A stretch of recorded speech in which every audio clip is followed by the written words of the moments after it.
剛被太醫診斷出懷上嫡長子，女人本以為這是幸福的開始，可下一秒，她的夫君當朝太子竟為了別的女人，要生生取走她的心頭血，而這一切都要從太子捧在手心的白月光白思思又恰好暈倒在他懷裡說起。注意看，這個女人名叫顧惜月，是當朝太子妃。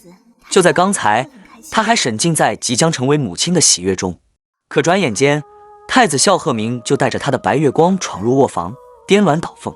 顧惜月還沒來得及質問，那白月光就柔弱地倒了下去。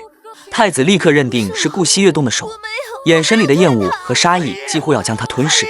更離譜的是，太醫診斷後竟說白涼帝舊疾復發，必須立刻用太子妃的血做藥引，進行渡血之法才能保命。原來顧惜月嫁入東宮3年來，早已淪為白思思的專屬移動血庫。只因白思思身子嬌弱，隨時可能發病，而她便要隨時準備獻出自己的鮮血。太子孝赫明對她沒有絲毫憐憫，反而認為這是他欠白思思的。3年前，若不是顧惜月的父親鎮遠侯以赫赫戰功求得陛下賜婚，他本該娶的便是白思思。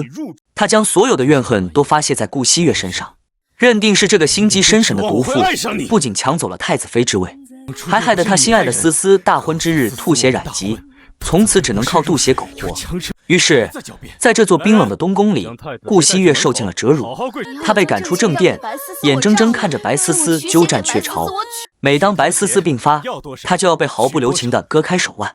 她的青梅竹馬太醫季堯心疼她，悄悄送來補藥，卻被太子撞見，污蔑他們有染，換來的只是一頓更惡毒的羞辱和懲罰。終於有一次，當她再次被迫跪在地上，為那楚楚可憐的白蓮花提供鮮血時，白思思在他耳邊吐露了最殘忍的真相。所謂的頑疾，所謂的渡血，從頭到尾都是一場騙局，一場只為折磨他而設的陰謀。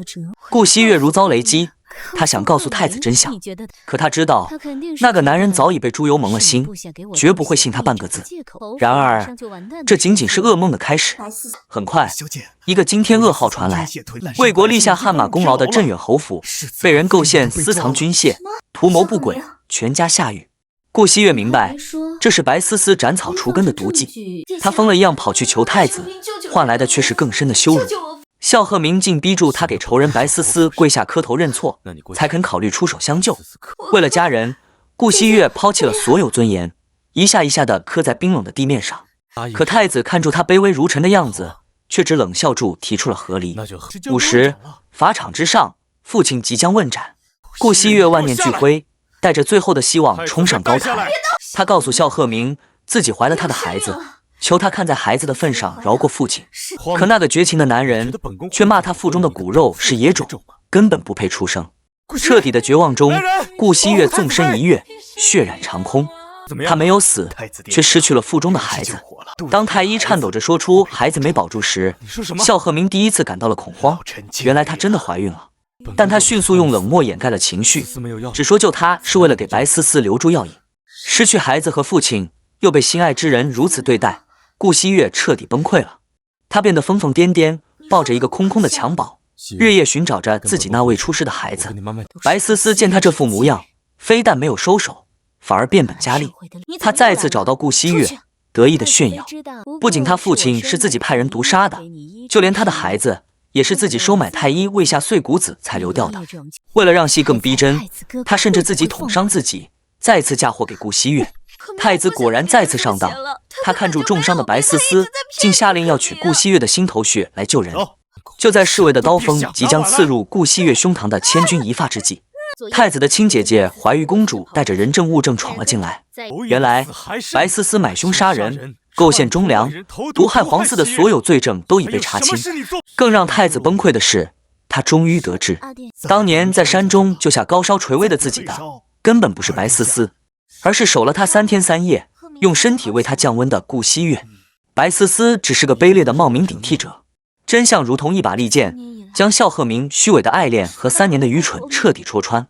他親手將自己真正的救命恩人、深愛自己的妻子折磨得家破人亡、骨肉分離，滔天的悔恨瞬間將他淹沒。